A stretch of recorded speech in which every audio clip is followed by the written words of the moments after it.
finally got through. Her voice was frighteningly low. I could sense her intense anger in just a few words. And I know who this voice belongs to. It's Shelley, my ex-husband's sister. It's been quite a while, hasn't it?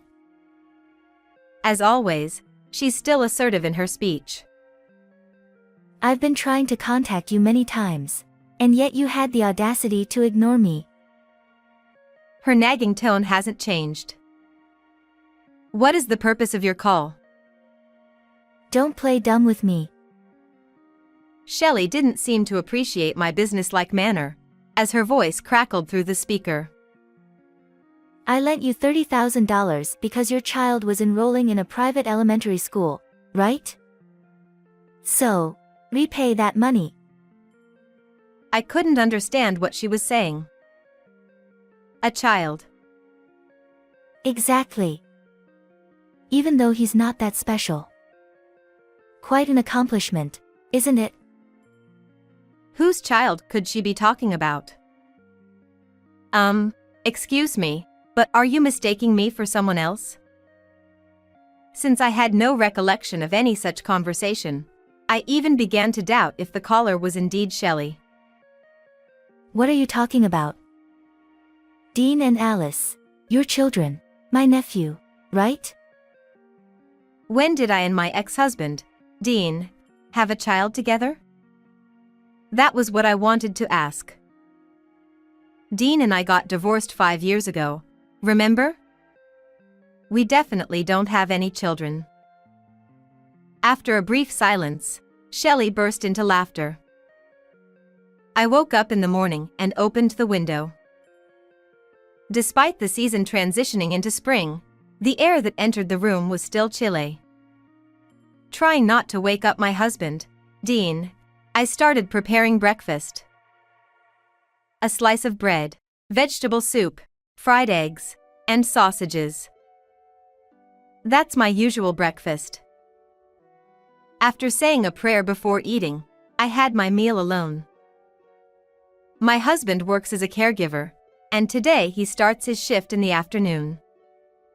As I sipped on my coffee after the meal, my husband rubbed his eyes and slowly woke up. Smells good. Could you make me some coffee too? He said and opened a bag of energy bars from the kitchen shelf. I already had ground coffee beans ready, so I brewed some coffee for my husband. I handed him the coffee as he nibbled on the energy bar at the living room table instead of the dining table. He was engrossed in watching the morning news on TV and scrolling through his phone, not noticing the coffee I offered. After placing the coffee on the table, I grabbed my jacket and left the room. I'm off. There was no response from my husband. My name is Alice White. I recently got married to a man I met at the same workplace. Good morning, Alice. As I arrived for work, a new office clerk who joined in April greeted me. Good morning, Laura. I returned the greeting and punched my time card. At work, I go by my maiden name. This is partly because my husband also works here, but mostly to maintain a boundary between work and personal life. After changing in the locker room, I headed to my workstation. While I work at the same care facility as my husband, I'm not a caregiver. I work there as a nutritionist. As I entered the kitchen, breakfast for the residents was being served. I quickly glanced over the dishes that had returned to the wash area and started the dishwasher. As I tidied up the remaining items, I was stopped by one of the part-time staff members. She asked me to stop cleaning up and start preparing for lunch instead. Even though I'm a nutritionist, my role involves more than just planning menus. In our kitchen, we have cooks, kitchen assistants, and myself, all working together to prepare meals. We prepare daily dishes, soups, rice, and bread, arranging them on plates, serving trays, and then delivering them to the residents. I always hope that the meals are enjoyed by everyone. Over the countless meals I've helped prepare, I've watched as they're delivered, each time silently wishing for their satisfaction. Before starting the cleanup after the residents finished their meals, I headed to the office, where it seemed my husband had just arrived for work. I saw him chatting happily with Laura, who had greeted me earlier in the morning. They seemed to notice me watching, and awkwardly parted ways. Then my husband came over to me. We were just chatting as I said hello. I know that. Good morning, Dean. To shake off the slight unease I felt, I tried to mimic Laura's cheerful demeanor as I spoke.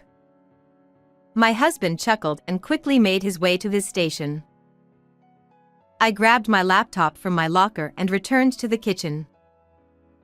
When considering the elderly residents' health, meals tend to be bland, so I brainstormed ways to add variety while creating the menu.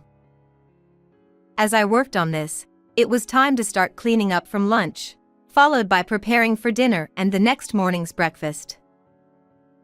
By the time the users of the daycare service were leaving on the shuttle bus, my workday finally came to an end. Good job today, Alice. When I was changing in the locker room, Laura approached me again, just like in the morning. She's really outgoing. Even for someone like me, who tends to keep to themselves, she doesn't hesitate to come over. Thank you. I returned her greeting with a forced smile, quickly finished changing, and was about to head home. However, she continued to talk one after another. What's it like working with your husband at the same place? Do you talk about work at home? Oh. But Dean seems so fun. It must be nice to come home to someone like him even when you're tired.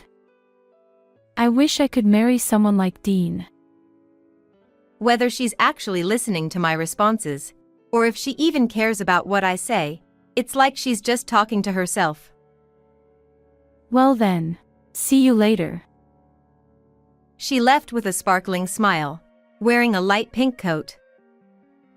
Caught up in her pace, I stood there dumbfounded for a while, but then I remembered that my sister-in-law Shelley was supposed to come over today, and I sighed. What? Dean's working the night shift tonight?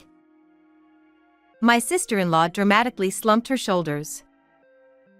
You didn't hear it from Dean?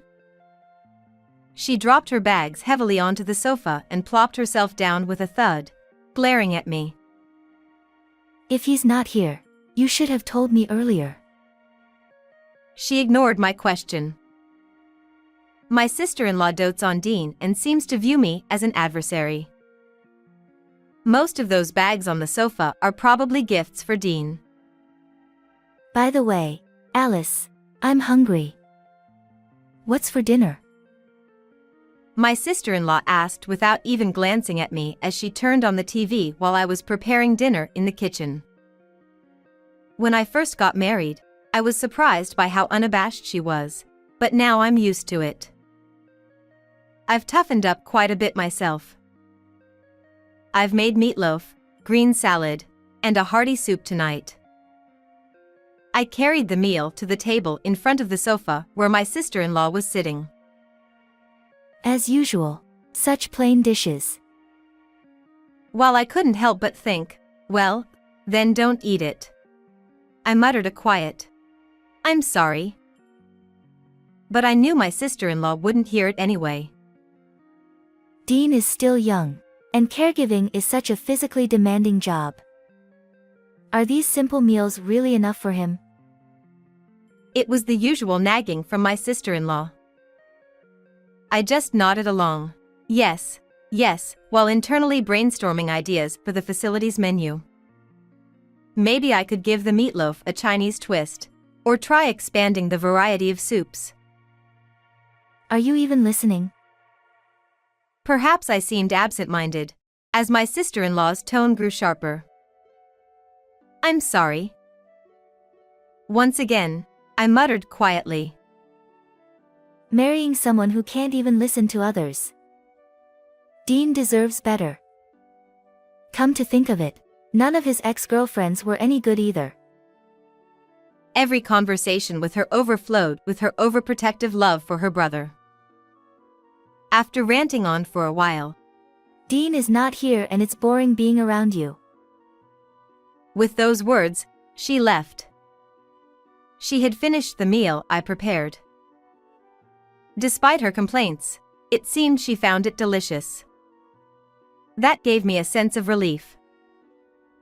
The next morning, as soon as my husband returned home, he confronted me. It didn't matter to him that it was supposed to be a relaxing day off for me. I heard my sister came over yesterday. Why didn't you tell me? Like sister, like brother. Why couldn't they have sorted things out between themselves instead of putting me in the middle? I did tell you. I told your sister that you were on the night shift. And I also told you in advance that she was coming over. As I responded calmly, Dean stormed off to the bedroom, breathing heavily. Before getting married, he was kind, popular with the residents, and we had fun together. But once we started living together after marriage, his attitude started changing, and sometimes he would join his sister to belittle me. I was fed up with him, but people at work envied me. Come to think of it, even Laura said she wanted to marry someone like him. He may have a good facade, but I'm the one who fell for it. That day, my husband woke up in the evening and immediately started getting ready. When I asked if he needed dinner, he said he was going out for drinks with colleagues. I hadn't heard anything about that. Could it be that it's with that new office clerk who joined recently? I asked jokingly, but his face turned red in an instant, and he eventually raised his voice. What I do on my day off and who I have dinner with is none of your business. Are you accusing me of cheating? You don't trust me. He got angrier than I expected, and I was taken aback. I apologized sincerely and saw him off. Afterward, I sat there, lost in thought. What exactly is marriage? But no matter how much I thought about it, I couldn't find an answer. I had dinner alone and decided to go to bed early for work the next day. And so, the same kind of days passed by, and it had been 2 years since we got married. My husband remained cold towards me, and my sister-in-law continued to come to the house, leaving behind her nagging remarks. We hadn't had any children, and I couldn't say that our relationship was good. In fact, my affection for my husband was fading day by day. During break time, as I listened to the conversations of the kitchen assistants, it seemed that everyone was experiencing similar situations. However, those who complained about their husbands seemed somehow happier. Despite all the complaints, they had been together for many years, so there must be some feelings there, I thought. Alice, your husband can't be like that, can he?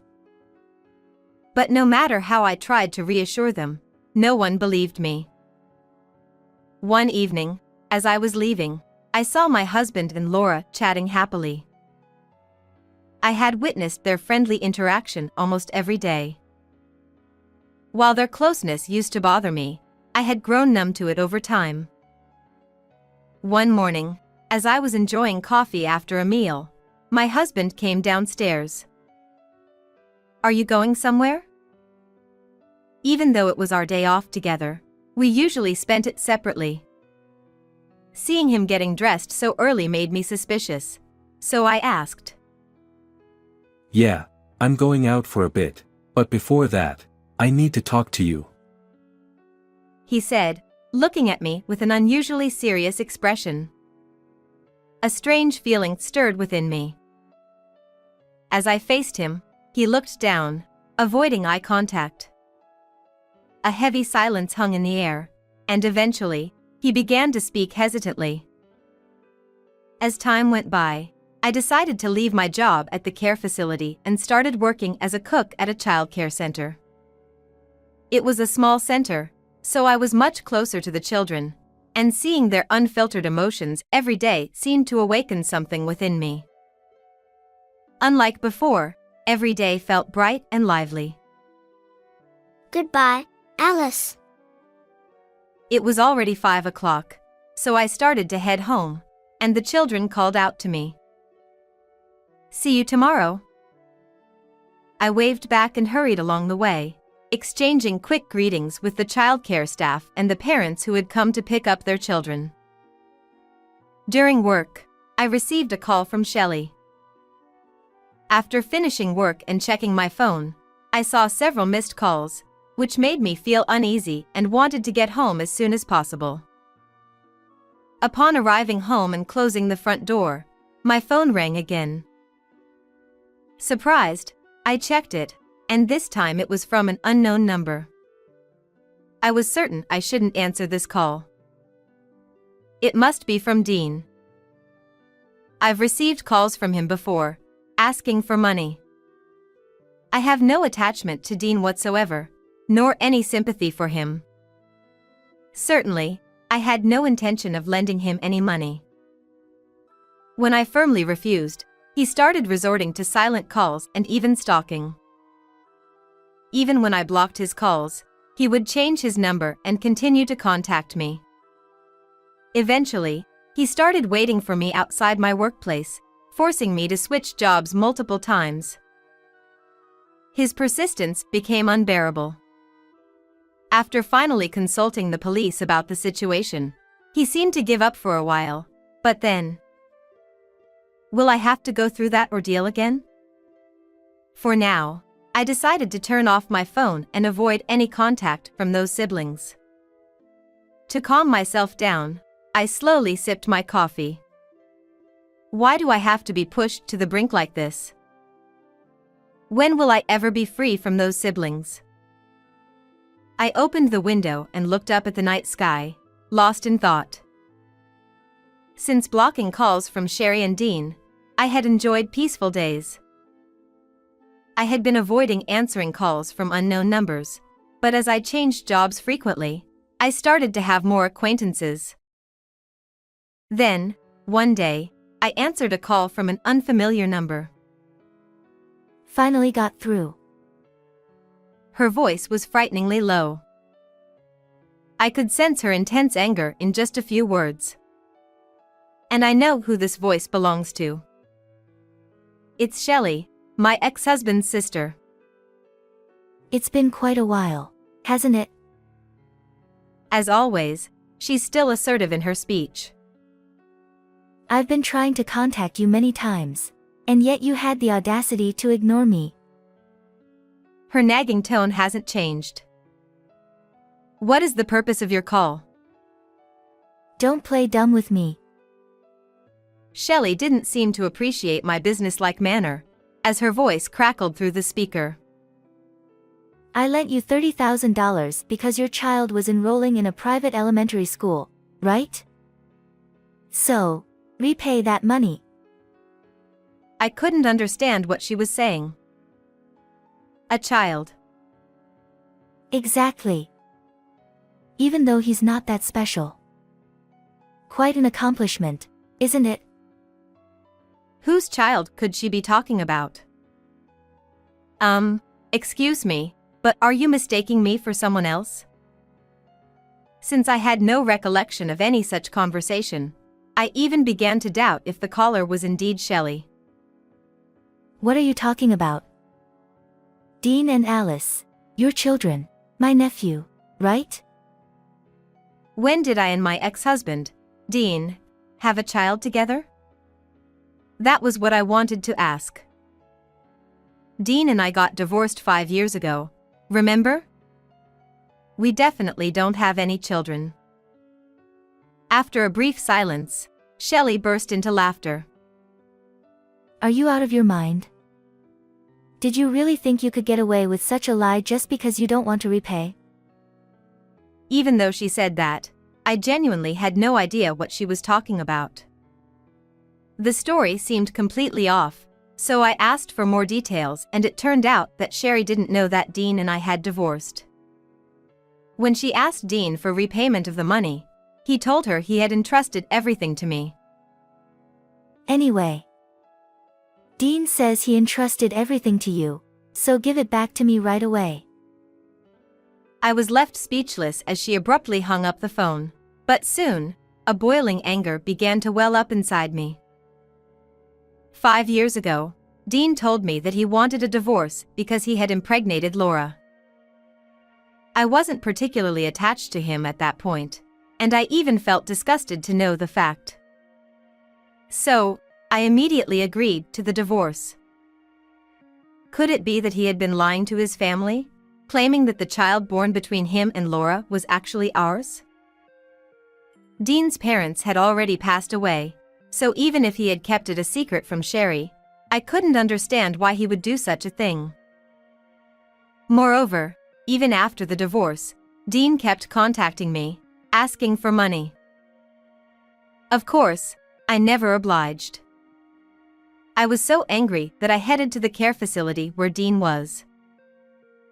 Entering through the main entrance, there was a reception desk right away. It had been 5 years since I left, and the receptionist was someone I didn't know. "Is Mr. Dean White here?" I asked eagerly, leaning forward.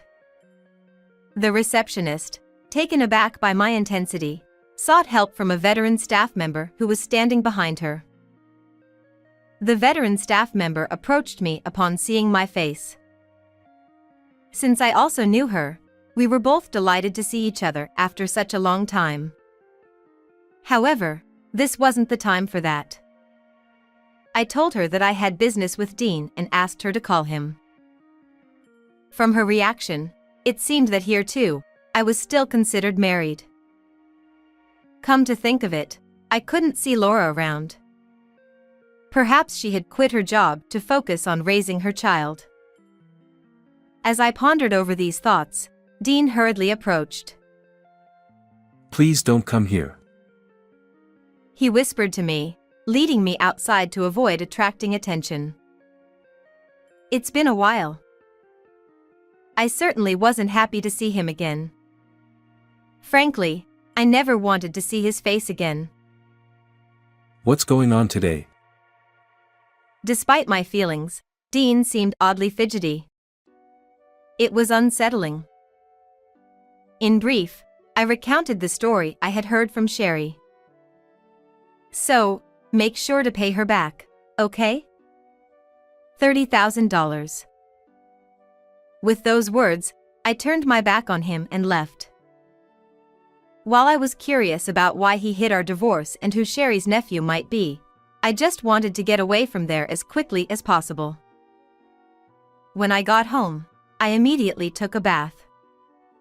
I felt like I had been exposed to dirty air, so I wanted to wash it all away. After getting out of the bath, I checked my phone and saw a message from Dean. I don't know anything.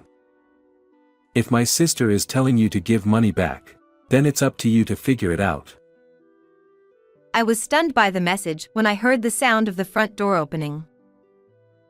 I'm home. Alice?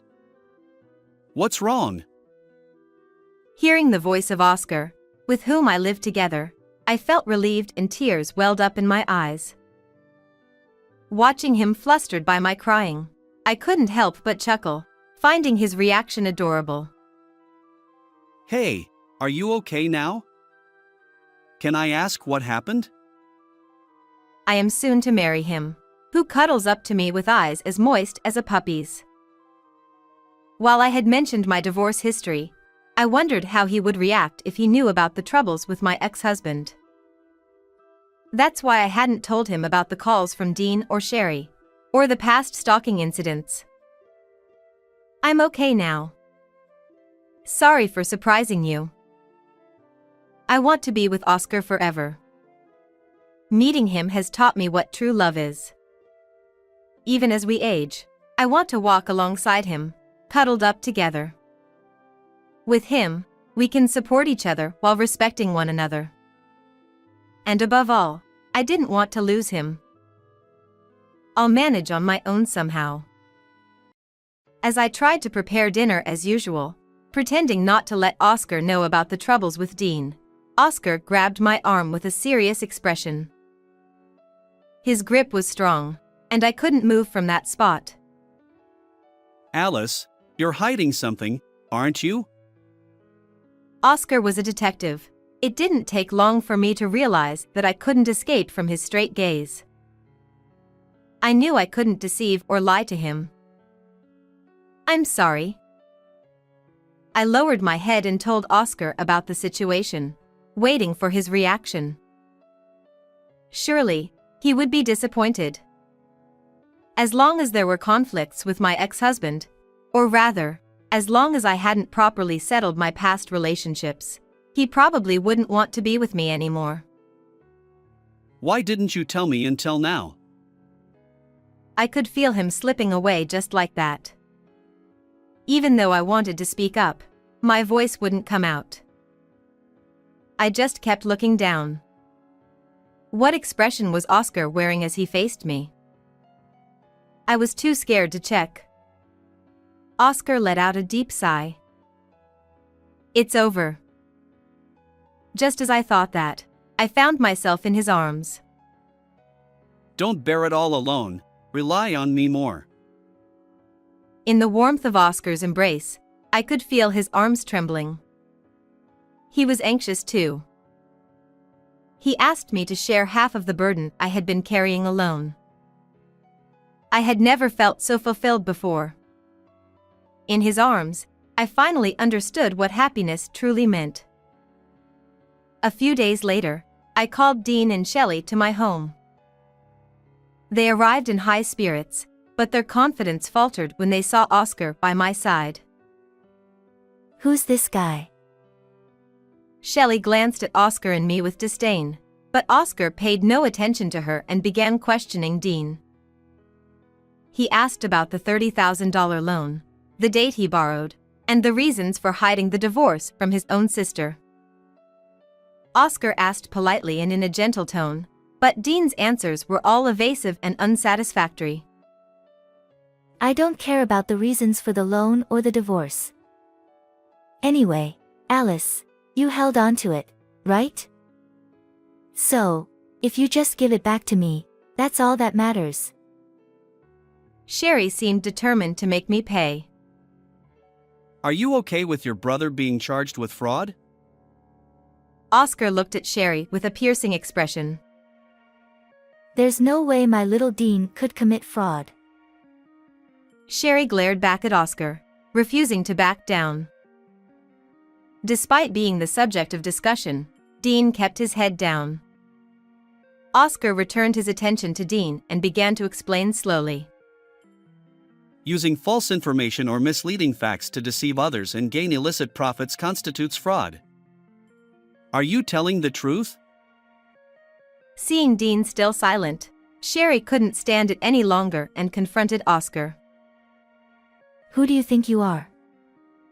You're just a stranger. Can't you, as a legal amateur, stay out of this? Sherry works as a clerk in a law firm, but she's not a lawyer. Amateur. As I pondered this, Oscar countered. I'm a police officer. Interrogation is part of my job as a detective. While I'm not a legal professional like a prosecutor or a lawyer, I do have some knowledge. Sherry and Dean stared at Oscar with wide eyes. And also, I couldn't hold back any longer and spoke up. He's my fiancé. He's not just a stranger. Now, both of their gazes were fixed on me. Truly siblings. Their astonished faces mirrored each other. With Oscar being revealed as a policeman, Dean seemed to resign himself and began to speak the truth. He confessed that after divorcing me, he tried to be with Laura, who was pregnant, only to find out that Laura had a boyfriend and he demanded compensation. However, Laura herself didn't want to break up with her boyfriend and decided to terminate the pregnancy to reconcile with him. Dean was also demanded to pay for the abortion expenses. Feeling emotionally and physically wounded, she threatened him to let his colleagues at work know about it.